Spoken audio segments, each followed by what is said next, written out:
Well, hello everybody. My name is Fumi Inyonda, and this is Public Eye.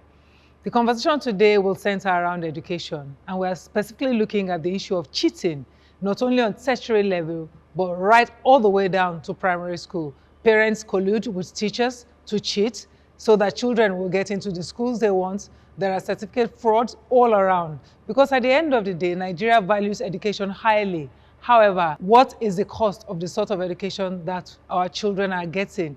It's been said that Nigeria not only have a lot of issue with unemployment, but quite a number of the people are unemployable because of issues around cheating and the quality of education. Today's conversation will look at alternatives, especially given the realities of today.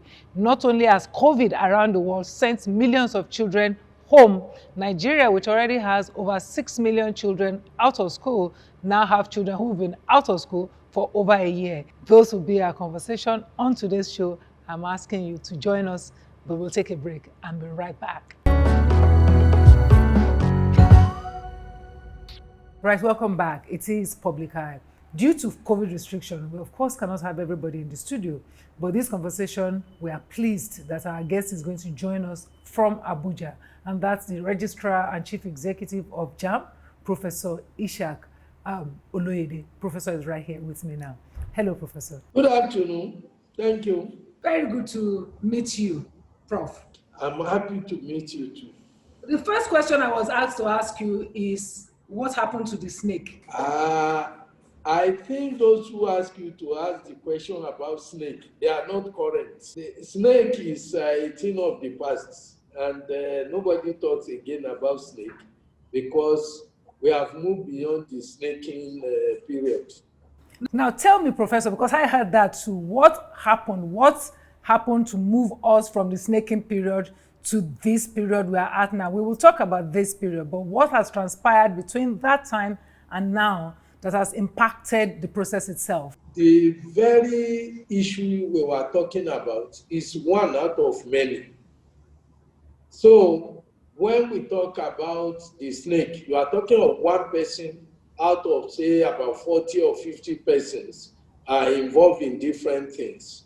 So what we did was, as much as possible, we have recovered a large sum of the misappropriated fund, and some that we cannot. In fact, those who paid fully, they were not even prosecuted, right, because the condition we gave was that if you know you have done something wrong and you return the money, we will not be bothered we just dismiss the person from the services.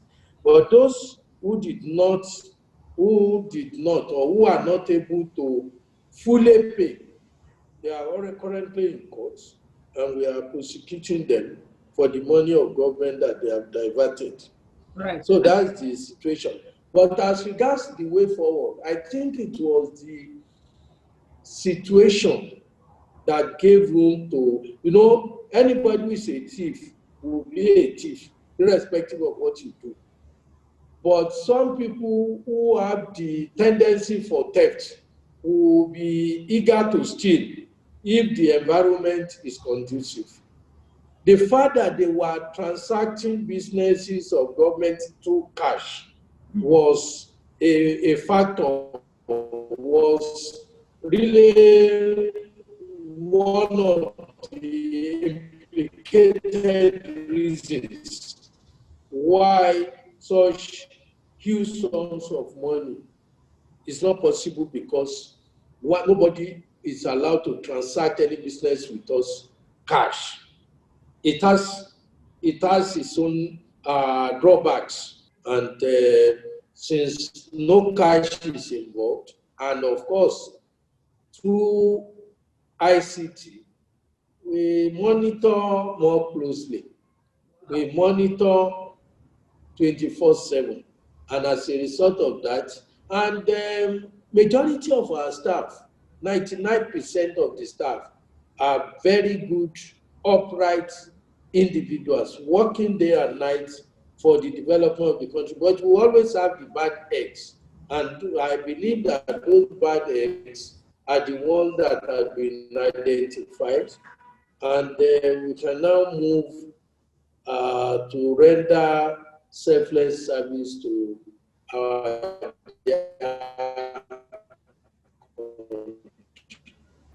Right, Professor, thank you for that. On the second hand is the question of how do you guarantee, and I don't know if that's within your purview, but in what ways can you guarantee that the quality of students you get taking JAMB in the first instance were not people who have cheated their way through one, or maybe is a ghost sitter for another person, on one hand, and on the other hand, why is everybody needing to go to, in the first instance, and therefore, why do we need JAMB? My first response is to say that UTME, the name of the examination they take is Unified Tertiary Matriculation Examination.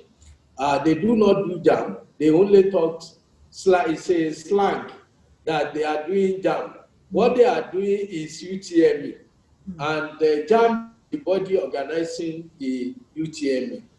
I believe that it will be very, very difficult, extremely difficult, if not impossible, for anybody to cheat during the UTME because of what we have put in place.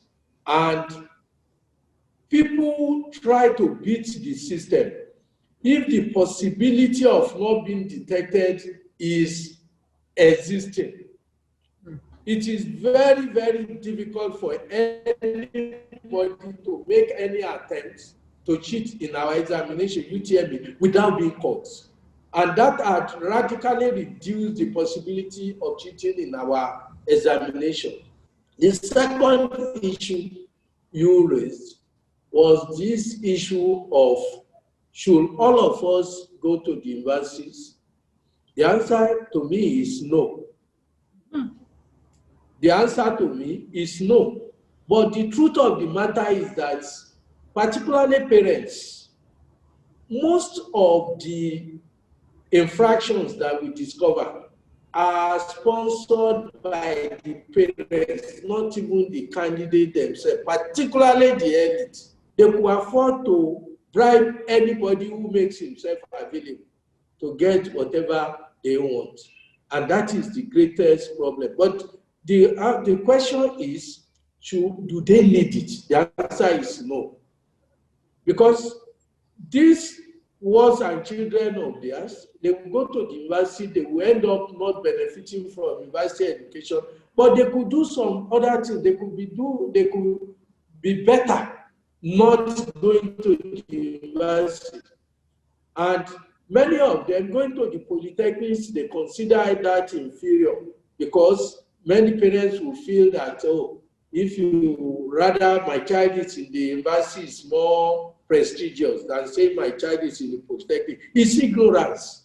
I would believe that the system itself had to be addressed in such a way that whatever you are doing, in UK today, if one is a plumber who is just doing plumbing work, he could earn as much as somebody who is a professor, if not more. Yeah. So he's fulfilled.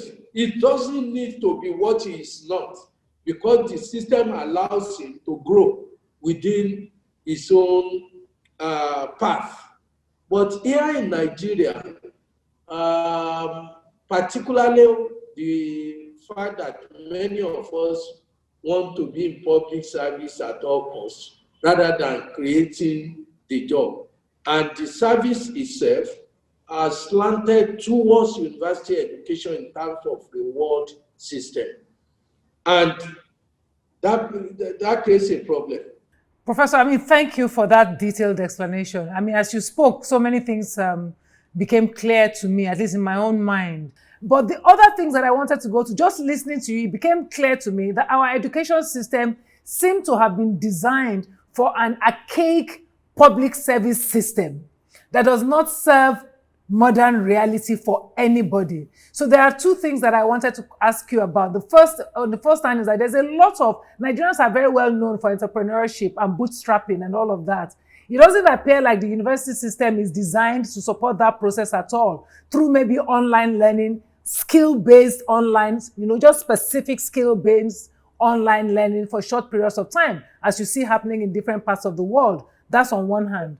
On the other hand is also the issue of the technical education. There's so much, the world has changed so much in the kind of ways people, the industries that are being built and the ways people can make money, that it doesn't seem reflected in the university system. I myself find it appalling that a person can be a professor and not earn, because I know, for example, like in many, many renowned universities in the world, many of those professors have patents that they've developed within the university that they are owners of in big companies. Yes. So they make a lot of money, part of research and all of that. So it seems like our education system is stuck in Victorian times or in colonial times. I don't know, because as a former university vice chancellor yourself, I know that these are things that you would have grappled with. I don't know if there's anywhere, if there's anything that's been done now to match realities with this structure. Yes, you got it right. I believe that a lot, the Federal Ministry of Education is trying to address some of these issues. And universities in Nigeria, particularly, let me say, very serious universities, not all I don't want to use, I don't want to castigate any university, but many serious universities are addressing these problems now. They are addressing the problem by creating skills, by teaching skills, entrepreneurship, and emphasizing what ought to be emphasized. Days of the past, I think, are fading away, whereby the old syllabus, old notes are being used to teach the candidates. I think we have a more dynamic, program in the university system today than either, but it's still not as dynamic as it ought to. For example, could it online learning that does not even include doing UMEs? Yes. Online learning is taking place in many universities, but the problem is there is problem of quality. I believe that we need to increase the capacity of the institutions and the capacity of the players, particularly the academic staff, in the area of online delivery of the curriculum. We are not there yet.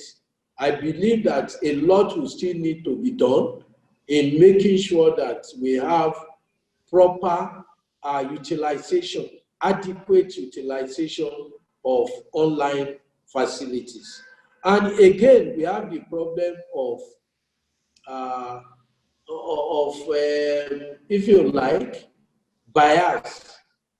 Nigerians do not, many Nigerians do not believe that quality education could be obtained online. No matter what you do, they still believe that face-to-face is better than 100. In those days when we were young in Lagos, when you are writing to your girlfriend, you say face-to-face is better than 100 letters. So the same way, that concept is still there in the whole thing, that rather than utilizing adequately the online facilities, many people still believe wrongly that quality education cannot be obtained online. And you can see that even universities such as National Open Universities, they are still facing the problem of acceptability, despite everything being done. Yeah. But now that even the conventional universities are being compelled to go online, that will reduce the level of misunderstanding around online education. What policy, especially for you who has so many years as an administrator in the university itself, running the university, is what policy changes, what radical policy changes could maybe transform education in Nigeria in that regard? I know that I'm asking a broad question, and so that would be my first question. That what radical policy, would you propose? I think the solution is in information and communication technology. We cannot run away from ICT, and we cannot be moving against the tide. Everybody knows that ICT has come to improve the services and make things easier. Many people are complaining, for instance, that they do computer-based tests. They believe that there is no light, there is no electricity, there is no this. Where would they learn it for? The equity problem and so on and so forth. Yes, the problems are there. But the world will not wait for us. So we have to move along and do whatever is possible. And that's why JAMB, for example, creates a better way of doing things. For instance, when we are doing our computer-based tests, anybody who is not familiar with computer can still be allowed to take our examination, and he will take it successfully once he obeys the rules. We have created what in some other clime they call examination packs. In UK or elsewhere, there are ignorant people too who are not familiar with computer. And because of them, they create what they call exam pack. It's like a palm, and it has just 6 or 7 keys, not these numerous keys on the keyboard, just 6 or 7. And that will make it like your handheld cell phone. And therefore, it will be easier. Press A if the answer is A, press C if the answer is C, and forward. So what we decided was to create what we call alternate keys, 9 keys. And anybody who can use his mobile phone, what we in Nigeria call mobile phone. I don't know whether there is any phone that is not mobile, but cell phone that we call mobile phone in Nigeria, anybody who can use it. And many market people in the market, even who are not formally educated, they are using the phone. So the same way, we have created 9 keys that don't touch anything other than A, B, C, D. Those are 4. And their answers, if your answer to question 1 is B, press B. If the answer to question 2 is C, press C. You are not going to touch any other thing because we have these 9 keys. I've told you about A, B, C, D. Those are keys. But if you want to move forward, if you want to press next, you press N. Once you press N, it will move next. If you want to go back, reverse, you press R, it will reverse back. If you want to submit, you press S. So you don't need to be worried about the keyboard. We have incorporated it into our system. Once you get to the examination hall and you are not familiar with the computer, don't worry, these are the alternative. And in front of you, you have the key.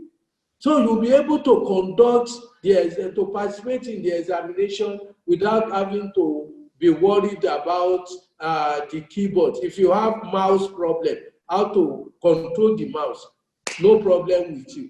We have the 9 keys, just use the 9 keys. What I'm saying in effect is that we need ICT, and ICT is being made easy for accessibility. We are aware that some people have difficulty in being exposed, and therefore we are not examining competence in ICT.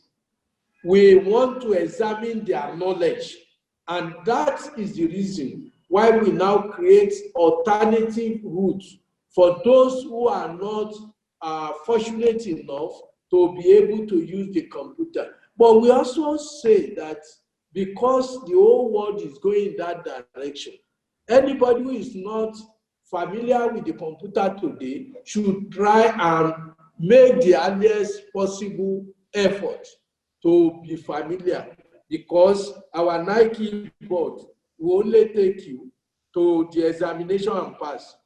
When you get to the university and you are given an assignment, the Nike board of JAMB will no longer be useful to you. But at the level of the examination for equitable service, we have said that we have created this second alternative.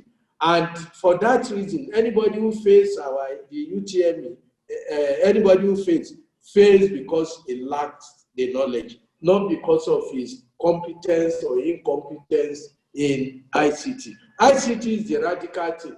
And the second thing is, in my own opinion, the government may not want to accept that funding quality education is beyond the reach of the government. Government may not want to accept for whatever reason. And therefore, government alone cannot fund quality education. So the earlier we start cost sharing, the better. Because some of these institutions are impoverished, they do not have the resources to give quality education. And they are also being prevented from charging appropriate fee. I think we need to do something on the two sides. The populace have to accept that where possible, they should also contribute to the development of public education. Otherwise, we'll be deceiving ourselves if we do not. Somebody must pay the price. There is no free lunch anywhere. Somebody is paying for it. And whoever is paying for it, this time in public institutions, the government appears to be paying, but the payment is not adequate to give quality education in most of the cases. Thank you, Professor. I mean, it's a conversation I'd love to have with you some other day, even in terms of, how education should be funded, how education be deconstructed, and how crucial that is to development of Nigeria going forward.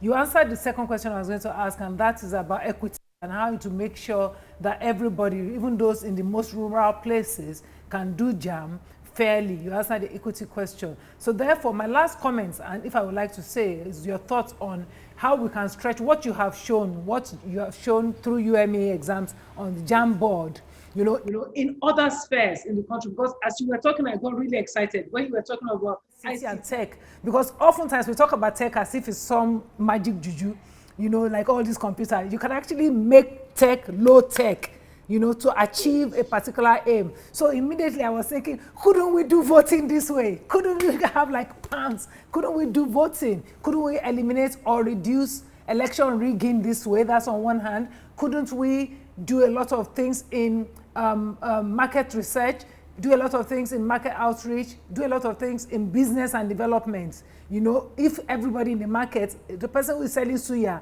can do all their transactions very simply, that kind of thing. Isn't that the kind of tech Nigeria should be talking about?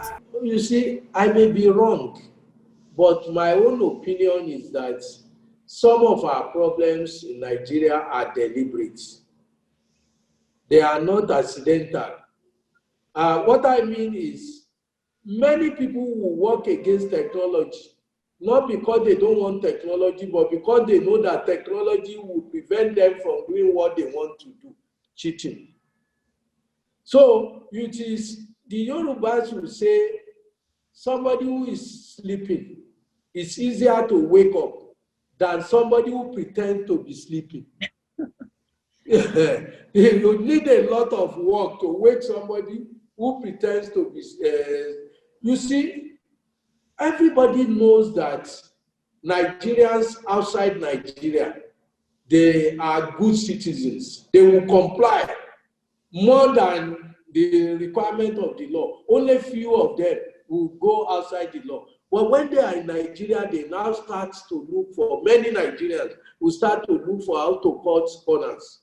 I am saying in effect that it is not that in many instances, operators of the system are not aware that there are easy ways of doing things. They are aware, But they know that that easy way will prevent them from achieving their goals. I give you an example. You are talking of online. Yes, it's good. But somebody who wants to award contracts, somebody who wants to steal, somebody who wants to take night allowance, and you now tell him to do online, it will make the system not to work. And he will always be complaining that this thing is not working. You better let me go to Abuja and come back. Because without going to Abuja, he will not get the night allowance. He will not get what he wants to do. So until we eliminate the underlying factor of wanting to reap where we have not sown, I think we will only be deceiving ourselves, because there will be pretenders who will always be pretending that the system is not working, because the system is not working for them. The same thing could be said for election that you are talking about. We are aware that election could be made freer than it is. But how many politicians are ready to go for something that will not make him bend corner? But, it's not as easy, my sister. It's not as easy, because we have made it to be very difficult. Yeah. Well, Professor, I must thank you for this conversation. The last point I will make, in case people don't know, I mean, I did my research and I know that the revenue of JAMB increased, by, the percentage of increase was amazing from the time you took over and started doing the using tech to organize exams. So we're talking of the kind of revenue that JAMB makes now that wasn't thought possible many years ago. So I thought that to make that clear to people that you did do that, and that was great. We already fact checked that. Thank you. Yes, of course. Thank you. That's because of two things. One is technology. The other is sincerity of those who are working with us, because we do not intend to divert any money. That was why people are talking of billions we return every year. And people say you are not revenue using establishment. Why are you returning billions to the coffers of government? But I ask question, are we revenue wasting establishment? So, and if the money does not belong to us, government has reduced the cost, the application fee, from 5,000 to 3,500, because it's clear to government that we could reduce the price. And that was why the president directed that the application fee be reduced from 5,000 to 3,500. That was very significant, because I think it's helpful to many. So that is a profit, that's a result, it's a benefit arising from good people working in JAMB, that they are now able to make enough returns that makes the government to think, let us reduce the cost of that we are taking. And despite that, I believe that government is aware that the people who are working in JAMB too, they are also making sacrifice. And government has graciously improved the welfare of JAMB staff. So we are very happy that the staff doing very well. They are with zero tolerance for corruption. They are not regretting it, because government has improved on the welfare of the staff. Excellent. I mean, that's the biggest example of what you said earlier, that if we decide to make things more efficient in many parastatals, many institutions in Nigeria, we will find that actually we might be able to fund education better just by making it more efficient. Thank you, Professor. Thank you very much, sir. Okay. Very much a pleasure to talk to you. Thank you very much. And that's my conversation with Professor Ishaq Oloyede, registrar of JAMB. We're now going to head to the studio, where I'm going to have a conversation about what alternatives there are actually for education in Nigeria. Right, welcome back. It's Public Eye, and I am looking forward to this conversation with alternative minds. That's what I like to call them. And I'm almost genius level, I like to think minds. But I'm going to start my introduction with the gentleman on my right-hand side, and then I'll go to my left-hand side. Mr. Tayo Osunkoya is a professional diver. He is an English language graduate of the University of Jos. He is now an IMCA training diving supervisor, and so on and so forth. The qualification then go all the way. But there is professional diver. Good day, Mr. Osunkoya. Good day, madam. Good to see you. All right, I'll come back to you. Also on my left-hand side, people who know me, since I met him, I've become his big fan because I just like blown away by his person and what he's doing. And that's Mr. Jerry Mallo, who is an inventor. Jerry is an inventor and fabricator of machines and a builder of all sorts of things, from sports cars to ventilators during the heart of the pandemic. Thank you for coming. Thank you. Thank you for having me. I'm going to start this way. By Nigerian standards, you both did not do very well. You went to university, you came out of university, instead of, you didn't even bother to finish, you know. By Nigerian standard, that's a disgrace. Why would you choose to disgrace your family in that manner? What is diver? What is diving? Swimming inside water. Is that work? Is that one even work? Yeah. Did you hear a lot of that? We faced that. We faced that in the beginning.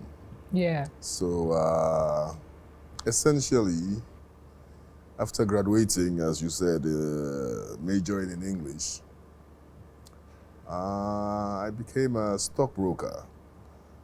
1996. You were a stockbroker? Qualified as a stockbroker on the Nigerian Stock Exchange. I worked that till 1999. I thought to myself, look, I wasn't really getting satisfaction from what I was doing, so to speak. And it was 1999, a millennium year.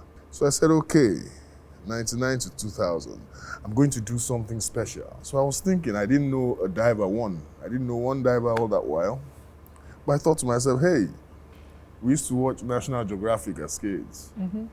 We knew what divers, frogmen were, or what they do. I thought to myself, hey, Nigeria, if we have all this, then there must be divers and probably they are expatriates. I didn't realize I had many brothers in the Niger Delta who were already in there, but I didn't know anything. So it was a case of, okay, everybody has been talking of this oil and gas. The trend then was the oil and gas industry. This was 98, 99, the oil and gas industry. So I looked at myself, how does this old man, so to speak then I was about, say, 35, 6. How do I now get into this oil and gas industry? Oil and gas industry? I know they need engineers and oil company people, and I majored in English. How am I going to get in there? Yeah. So I thought to myself, that, hey, if I learn diving, it means I know the equipment. If I know the equipment, it means I can supply that. So I thought, okay, diving could be a good way into the industry. One, it suits my temperament. I'm an outdoors kind of person. I like the water. I mean, I wasn't down to that. I just felt, oh, that's a new challenge. It was a good motivation, you know. And I thought, yeah, I think I can do this. And I started to work at how to go about it. How diving, what do I do? I first went to the British Council and went to search their library. The diving. I found only one book to do with diving. So I borrowed that book. You know, you borrow a book for a period. You know, period expired, I'll renew it. It will expire. I read that book like the Bible. From page to page. It was a big book. I just kept reading it, going to renew it. Once, maybe about 6 months after, 7, as I went to renew the book, the woman just grabbed the book for me that, yes, Mr. Osunkoya, thank you. we're not, We're not borrowing it anymore. we're not renewing this for you anymore. You had it long enough. So that was like the inspiration. How did you train to become a diver? It was like, hey, okay, we have to go look for diver training. So like one would do, yes, we heard of a good diver training school in England, Fort Bovisan. We wrote to them, they wrote back, you know, paid some money, they wrote to the embassy, and because of the problems, Lagos, they are not giving us visas in Lagos. The time I went all the way to Abuja for the interview to go to this diver training. Tell me course. You got the visa. Well, I mean, that's where I'm headed. So here was I with new hopes to go and learn how to become a diver so that I could make a way in life, get into the oil industry we all wanted to get into. From about 4 months, October to January, October 1999, I left and came back February 2000. I'm going to take a pause there because your story is so fascinating. It's like I'm reading a book. But I want to go to Jerry because both of you have something in common, and that is the UK. Yeah. You also went off to the UK. You got a scholarship. Tell us your story. First, going to UK was miraculous, kind of. My dad, my mom, they are all farmers, so they couldn't afford sending me out there. But I was just fascinated. And that's from that's in Jos? Yes, in Jos. You grew up in Jos? I grew up in Jos, and knowing that my parents couldn't provide the funding I needed, I just knew I had to make my ways myself. So how did I go about it? I focused fully on farming, and the little proceeds I was getting from the farming, I kept investing it towards the passion I had. As of then, all I had was just to be a leader of a car manufacturing company one day. How it was going to happen, I didn't know. But I just had the feeling that if I studied in Nigeria, I wouldn't get any university in Nigeria that would teach me the basics I wanted.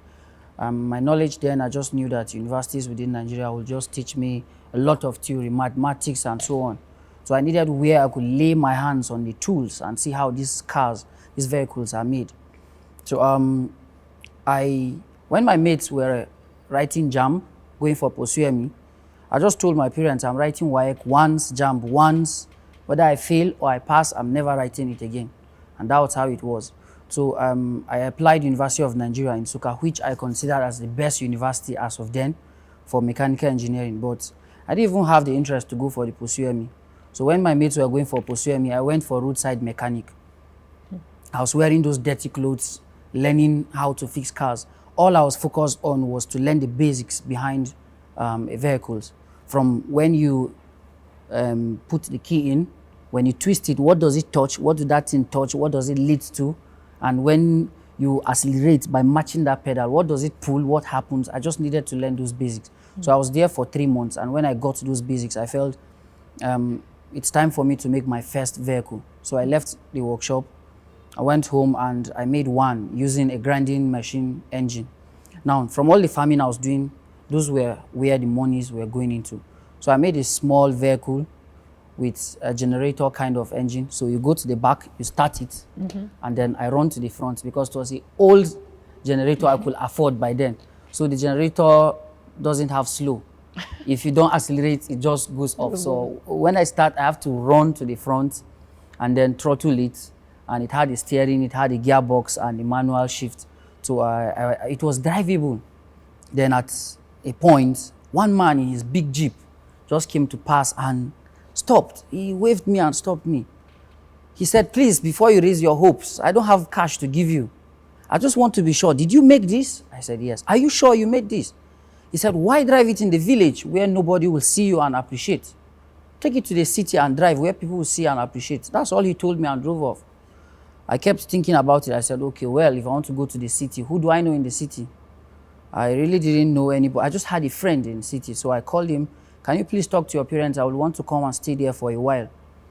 By then, my parents were frustrating me. Go to school, go to school. I kept telling them, it's not like I don't want school. I want school, but not in Nigeria.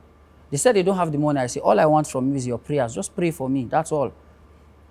So I didn't even have funds to transport the car to the city. So I stood by the road with the very little change I had.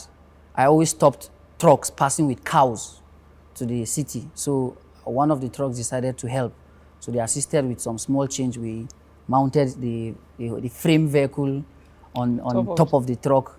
And when we got to the city, they just dropped me. And I said, well, it's a car. I dropped it and I started driving it to my friend's house. So that moment where I started driving it, I just realized I had gathered a long convoy. Okay. Everybody was trying to record, was trying to snap. And that was it. The next morning, I saw NTA coming to the environment. We saw a boy driving something yesterday. We saw radio stations, newspapers were already coming. So from one interview to the next, another interview to the next, that's how it happened. I got a call from a new number. I didn't know the person. He said, do you know Abuja? That was 2013, I think. I had almost never been to Abuja. So I told him, no, I don't know Abuja. He said, okay, here's the address. Find someone who knows you to bring you. So when I met the man, he said, I've been following your works, blah, blah, blah. So what do you want? I said, I wanted to study abroad. He said, which university? I just unzipped my bag and removed admission letter and dropped before him. By then, I had gotten the admission in London, not knowing how I was going to pay.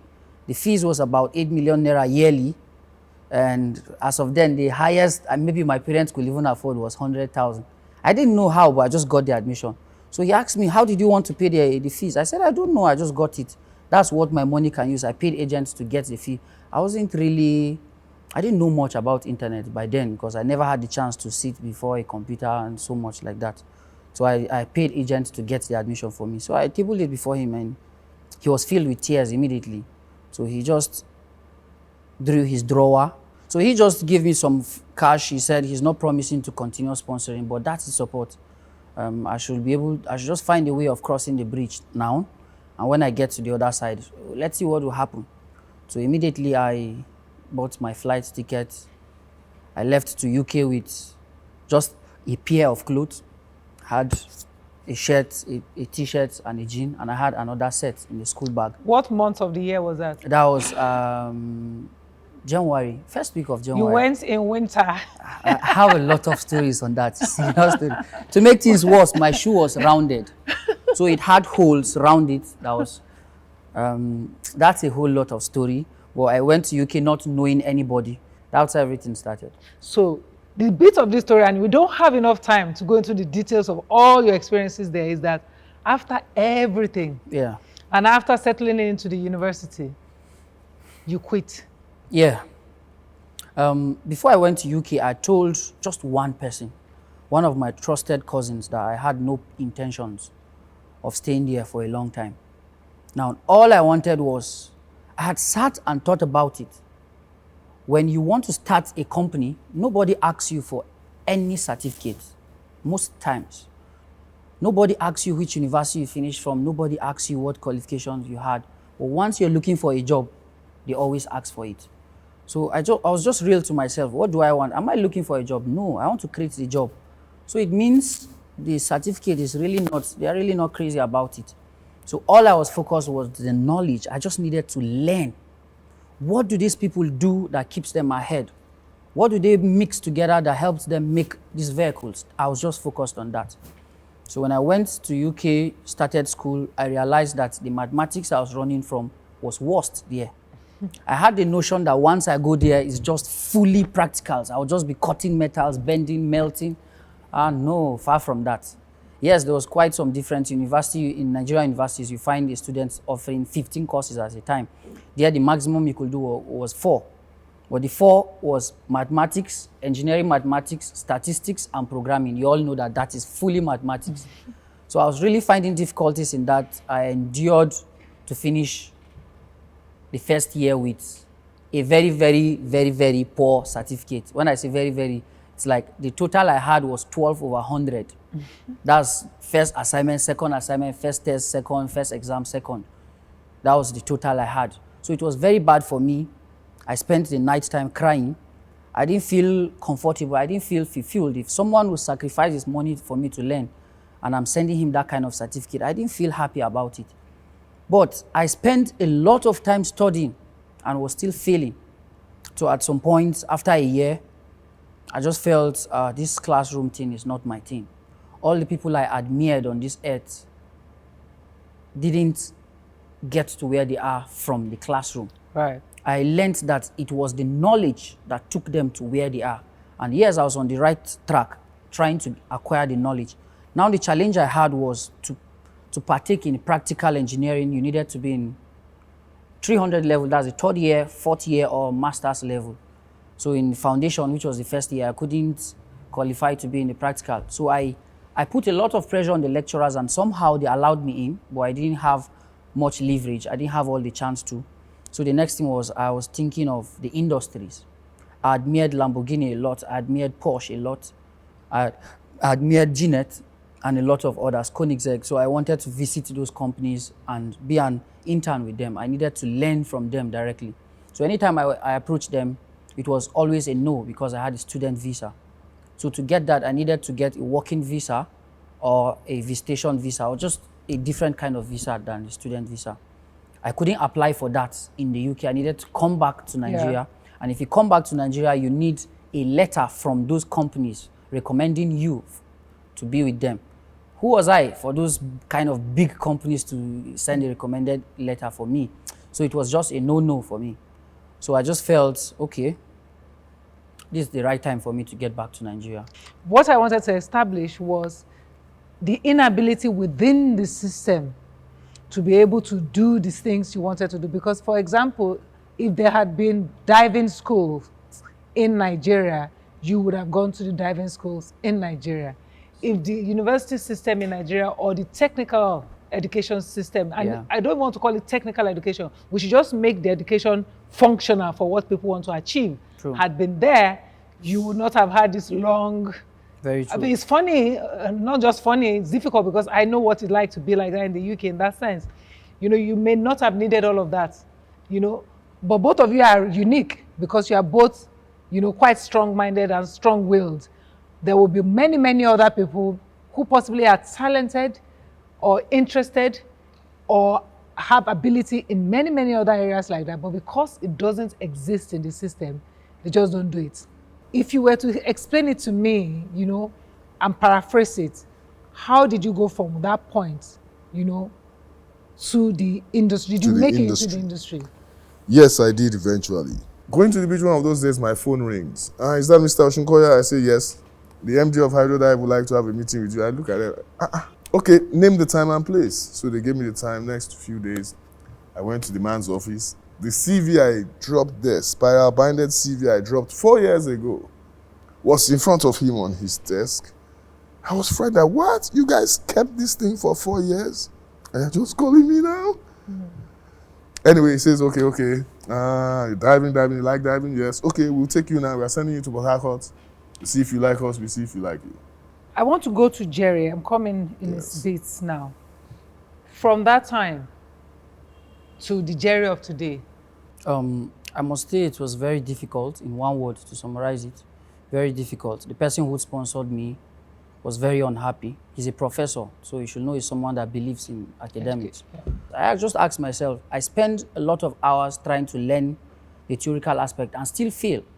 What will happen if I spend those hours on the things I'm good at?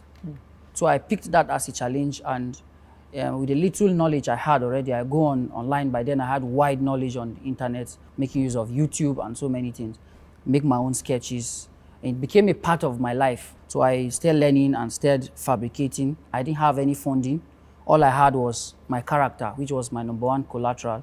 So people believed, people knew my story. I won't collect their money and run away with it. I won't play around with their cash. So I'll meet a farmer, I'll walk up to you as a farmer. I'll try and convince you. This maize threshing, you take 3 months to do. I can build something that will do it in a day. This is the cost needed, but I just need 30% of the cost just to gain his trust. It's easier to get the 30% than the 100. So when he gives me the 30%, I walk up to the people selling the materials. I just give them 10%. I go to the fabricators. I didn't have a welding machine. I didn't have anything. I go give them 10%. Just begin to tell them, this is how I want it done. Join this together, join it together. When it's fully done, I take it back to the farmer. This is the machine, but what's left is the prime mover, the petrol engine or the diesel engine needed on it. But I don't need you to give me the cars. Just go and buy it yourself and mount it. When they mount it, I test run it. If they're happy about it, they give me the balance. That's how I started. So one person was working with it, another farmer will see, bring his money, the confidence, they was rushed that they were now paying the whole money. Before I knew, people that were interested in the cash will now come. Okay, if I can get you 10 buyers, how much will you give me? So they start becoming marketers. So the work started becoming too much for me, and I was no longer comfortable taking it out to those fabricators. So I bought my own welding machine, and I'll take the welding machine there to use and do it. Then over time, I bought my own angle grinder. Over time, I bought my own generator. So I was now doing it at the comfort of my environment. Before I knew, I had one person, how can I join you on this? Before I knew, I had 2 apprentices. Before I knew, we were 3. And that's how the whole growth started. How big is the company now? We have a workforce of 47 people. There are some similarities here. And, I will say that to you, that as you can see, there are older people like you too. This is my belief that when children are born, they come knowing. They know what they want to do. Oftentimes, particularly in our environment, all the parents do is get in the way. Get out of the way of your children. Just actually pay attention. What is this child truly interested in doing? That is what he or she came to do. That is what will take our society from where it is to where it needs to go. I've got to stop ranting. It's becoming a rant on my side because I really do feel strongly about this. I need to take a break. When I come back from the break, I'd like to hear the comments and questions from the audience, and then we will come back to where we are right after the break. Right, welcome back. Our conversation is about, just what needs to change with education and what alternatives there are. Was getting a little heavy in terms of, just the great stories we were hearing. But I'd like to hear the comments and questions from the audience. And you already have the microphone? All right. Mine is more like a comment, especially when it comes to admissions, where people will put in for a particular course and they give you another course. And all because of the society, what the society is about, we tend to just follow that pace. For example, somebody who filled in medicine he has this idea of being a medical doctor, one of the greatest, and they give you microbiology. And all because you don't want to stay back at home, especially with family issues. I say, okay, I have no other choice. Let me just go with the flow. And at the end of the day, even the microbiology you go to school to study, when you graduate, you probably have to divert and go into another place. How do we check that? Or how do we reform those kind of things and stop them from happening? Right. Yes, you were going to say something? Yes, my name is You can take off your mask. Sure. My name is Mallo. I just want to pass a comment on, I think, on the part of the parents. I feel like the parents need to do more because that's like the foundation. For example, me now, I spent close to 6 years trying to get a degree. And afterwards, I had to drop that to actually follow what I wanted to follow. What did you get a degree in? Public administration, and I've always wanted to be an actor. So after spending 6 years doing diploma and then going back for BSc, just because I wanted to please my parents and probably expectation from the family and everything, then after that, and I had to drop that and start training to be an actor. I feel like if I had the chance to start training from probably childhood, I would have gone far, like farther than where I am right now. Right. So I feel like the parents need to understand what every child comes to this world with a particular gift. And I feel like they need to settle down to understand that and try to direct the kid in that direction. Thank you for raising that bit, and finally, one of the best countries for education in the world is, I think is it Norway or Finland? One of them. And children they don't start education until 7 because they don't make education in that, like a pressure thing. You don't start school till 7. The teachers are they're really well paid. Norway, yes, and their teachers in primary school are like master's level teachers and are well paid, and the curriculum is constantly reviewed. So if we really want to build a future, we have to start looking at, how we tinker with the bottom, and that's with the children, how we educate them, and how we prepare the workforce to give us the results that we are hoping for. I thank you both. Well, that's our conversation for today. You know what to do already. You can join the conversation, you can extend the conversation, and you can do all of this on all our social media platforms. That's Public Eye NG. That's where to find us on Twitter, on Facebook, on Instagram. Remember what we say, to build the future we hope for, we have to begin to watch what we do. So on Public Eye, we watch you and watch yourself. See you again next week. Bye-bye now.